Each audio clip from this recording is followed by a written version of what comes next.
It was supposed to be a fun weekend.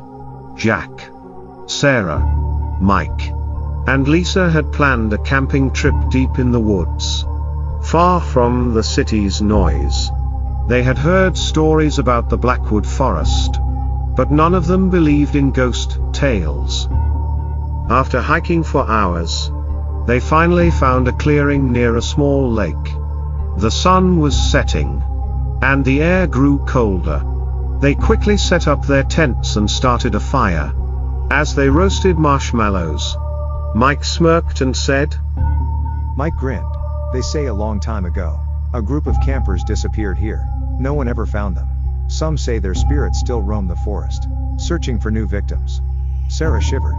Very funny, Mike. Just as she spoke, a chilling wind blew through the trees, making the fire flicker. The group exchanged uneasy glances but laughed it off. They decided to call it a night. Around midnight, Lisa woke up to the sound of rustling leaves. At first, she thought it was an animal. Suddenly, a blood-curdling scream echoed through the forest. The others bolted awake. What was that? Jack gasped. Mike grabbed a flashlight and unzipped the tent. The forest was eerily silent. The fire had gone out, and a thick fog surrounded them. Then, they saw it, a shadowy figure standing among the trees, watching them. Its glowing red eyes sent a wave of terror through them. Run! Sarah screamed. They dashed through the forest, branches scratching their skin. The eerie whispers of unseen voices filled the air. The shadowy figure seemed to glide behind them, never slowing down. After what felt like hours, they stumbled upon their car. They jumped in, slamming the doors shut.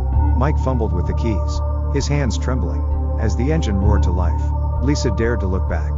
The figure stood at the edge of the forest, smiling, a twisted, unnatural grin. They sped away, never looking back. The figure stood at the edge of the forest, smiling, a twisted, unnatural grin. They sped away, never looking back. From that night on, none of them ever spoke about what happened in Blackwood Forest. But deep down, they knew they had escaped something truly evil. Donnie grabbed a flashlight and pointed it toward the sound. The beam flickered, barely cutting through the mist, and then they saw it. A figure stood at the edge of their campsite, too tall, too thin, its glowing eyes locked onto them. The fire dimmed. The air grew cold.